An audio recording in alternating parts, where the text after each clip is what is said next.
Carmilla de Sheridan Le Fanu. Chapitre 7. Le mal s'aggrave. J'essaierai vainement de vous dépeindre l'horreur que m'inspire aujourd'hui encore le souvenir de cette affreuse nuit. Ma terreur n'avait rien de commun avec l'angoisse passagère laissée par un cauchemar. Elle semblait croître avec le temps et se communiquait à la chambre et au mobilier qui avait servi de décor à l'apparition. Le lendemain, il me fut impossible de rester seule, même pour un instant. J'aurais tout raconté à mon père si je n'en avais pas été empêchée par deux considérations. D'une part, je craignais qu'il ne se moquât de mon histoire, et je n'aurais pas supporté qu'elle devînt un sujet de plaisanterie. D'autre part, je me disais qu'il pourrait me croire victime du mal mystérieux qui ravageait notre pays. Personnellement, je n'avais pas la moindre appréhension à ce sujet, et comme mon père n'était pas très bien depuis quelque temps, je ne voulais pas l'alarmer. Je me sentis assez rassurée en compagnie de l'excellente madame Perrodon et de l'espiègle mademoiselle de La Fontaine, mais toutes deux s'aperçurent que j'étais inquiète et abattue, et je finis par leur raconter ce qui me pesait si lourdement sur le cœur. Mademoiselle de La Fontaine se mit à rire, tandis que madame Perrodon manifestait, me sembla-t-il, une certaine anxiété. « À propos, dit mademoiselle de La Fontaine d'un ton moqueur, la longue avenue de tilleuls sur laquelle donne la fenêtre de la chambre de Carmilla est, paraît-il, hantée. » « Quelle sottise !» s'exclama madame Perrodon, jugeant sans doute ce propos inopportun. « Et qui donc raconte cela, ma chère amie ?»« Martin. Il prétend être sorti 2 fois, alors qu'on réparait la vieille barrière de la cour avant le lever du soleil, et avoir vu chaque fois une forme féminine se déplacer le long de cette avenue.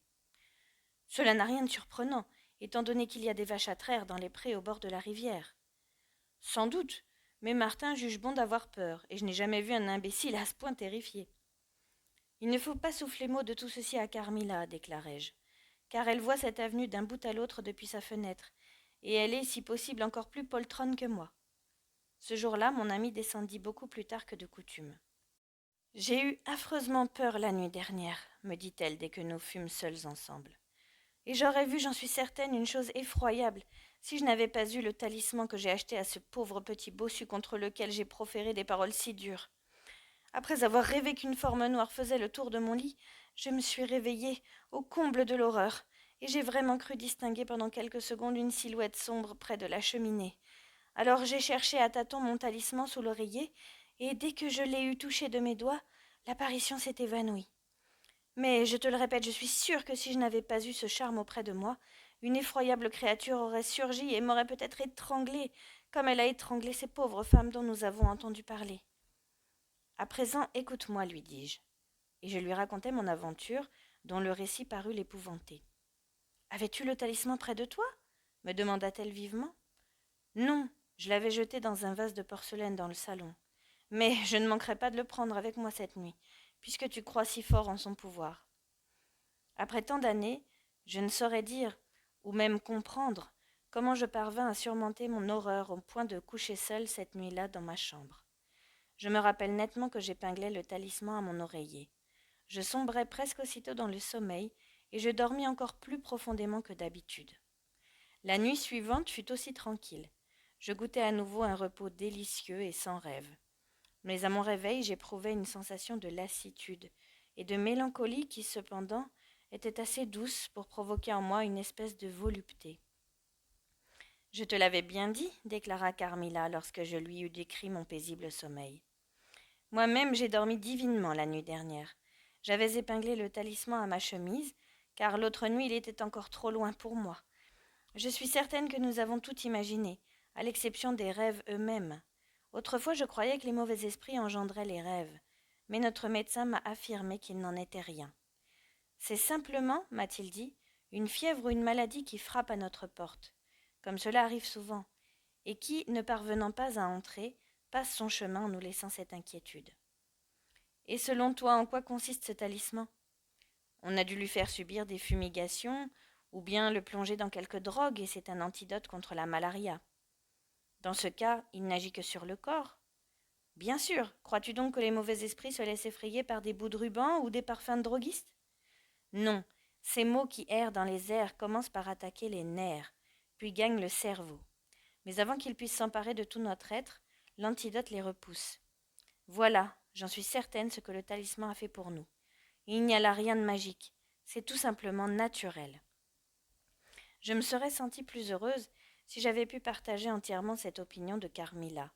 À tout le moins, je m'y efforçais de mon mieux, et l'impression que j'avais ressentie à mon lever perdit un peu de sa force. Je dormis profondément pendant plusieurs nuits consécutives, mais chaque matin, j'éprouvais la même lassitude, et un grand poids de langueur m'accablait tout au long du jour. Je me sentais complètement transformée. En moi s'insinuait une étrange mélancolie dont je ne désirais pas voir la fin. De vagues pensées de mort firent leur apparition. L'idée que je déclinais lentement s'empara de mon esprit, m'apportant je ne sais quelle douce joie. Si triste que fût cette idée, elle créait en moi un état d'esprit fort agréable, et mon âme s'y abandonnait sans la moindre résistance.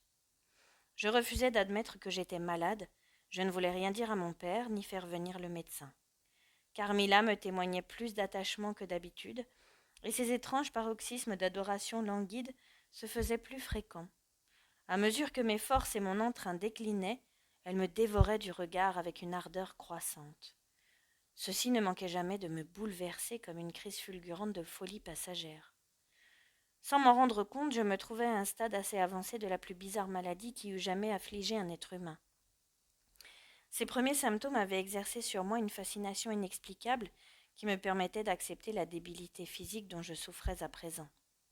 Pendant quelque temps, cette fascination ne cessa pas de croître pour atteindre enfin un certain degré où elle s'accompagna d'un sentiment d'horreur qui peu à peu prit une force suffisante pour flétrir et dénaturer toute mon existence. Le premier changement que je subis me parut assez agréable, et pourtant il était bien proche du tournant où commençait la descente aux enfers. J'éprouvais pendant mon sommeil de vagues et curieuses sensations. La plus fréquente était ce frisson glacé très particulier que l'on ressent quand on nage à contre-courant dans une rivière. Il s'accompagna bientôt de rêves interminables, si confus que je ne parvenais jamais à me rappeler leur décor, ni leurs personnages, ni aucune partie cohérente de leur action.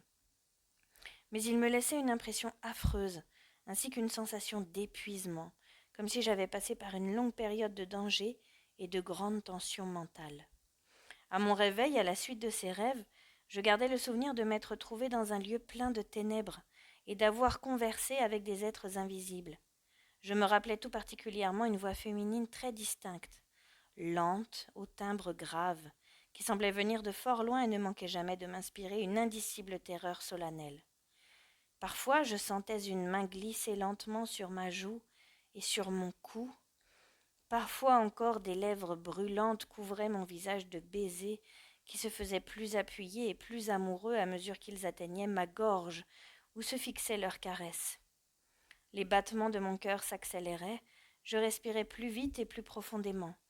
Puis survenait une crise de sanglots qui me donnait une sensation d'étranglement et se transformait enfin en une convulsion effroyable au cours de laquelle je perdais l'usage de mes sens. Cet état inexplicable dura 21 jours. Pendant la dernière semaine, mes souffrances avaient altéré mon aspect physique. J'étais devenue très pâle. J'avais les yeux dilatés et cernés.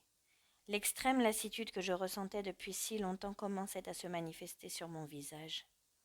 Mon père me demandait souvent si j'étais malade, mais avec un entêtement que j'ai du mal à comprendre aujourd'hui, je persistais à lui affirmer que je me portais à merveille. En un sens, je disais vrai, je n'éprouvais aucune douleur, je ne pouvais me plaindre d'aucun trouble organique. Mon mal semblait être un effet de mon imagination ou de mes nerfs. Si terribles que fussent mes souffrances, j'observais une réserve morbide à leur sujet, et je ne m'en ouvrais à personne. Je n'étais sûrement pas victime de ce terrible fléau que les paysans nomment l'oupire, car alors que je dépérissais depuis 3 semaines, leur maladie ne durait pas plus de 3 jours. Après quoi, la mort mettait fin à leur torture. Carmilla se plaignait, elle aussi, de rêves et de sensations de fièvre. Mais son état était beaucoup moins alarmant que le mien. À vrai dire, il y avait tout lieu de s'inquiéter grandement à mon sujet. Si j'eusse compris cela, j'aurais demandé à genoux aide et conseil. Malheureusement, le narcotique d'une influence cachée agissait sur moi et engourdissait tous mes sens. Je vais à présent vous relater un rêve qui fut la cause immédiate d'une étrange découverte. Une nuit, la voix que j'avais coutume d'entendre au cœur des ténèbres fut remplacée par une autre, mélodieuse et tendre, aussi bien que terrible, qui prononçait les paroles suivantes. Ta mère t'avertit de prendre garde à l'assassin. Au même instant, une lumière soudaine jaillit devant mes yeux, et je vis Carmilla, debout près de mon lit, vêtue de sa chemise de nuit blanche, baignant du menton jusqu'aux pieds dans une immense tache de sang. Je m'éveillai en hurlant, en proie à l'idée qu'on assassinait mon ami. Je me rappelle avoir sauté au bas de mon lit, puis je me revois debout dans le couloir en train de crier au secours. Madame Perrodon et mademoiselle de La Fontaine sortirent de leur chambre en toute hâte. Comme une lampe brûlait toujours dans le couloir, elles eurent au fait de me rejoindre et d'apprendre la cause de ma terreur. J'insistai pour que nous allions frapper à la porte de Carmilla. Rien ne répondit à nos coups. Nous martelâmes le battant de toutes nos forces en criant son nom, mais ce vacarme ne donna aucun résultat. Alors nous prîmes peur, car la porte était fermée à clé. En proie à une véritable panique, nous gagnâmes ma chambre, où nous nous mîmes à sonner frénétiquement les domestiques. Si la chambre de mon père s'était trouvée de ce côté de la maison, nous l'aurions appelé aussitôt à notre aide, mais malheureusement il ne pouvait pas nous entendre, et aucune d'entre nous n'avait assez de courage pour aller le chercher si loin. Les domestiques ne tardèrent pas à monter l'escalier en courant. Dans l'intervalle, j'avais mis mon peignoir et mes mules.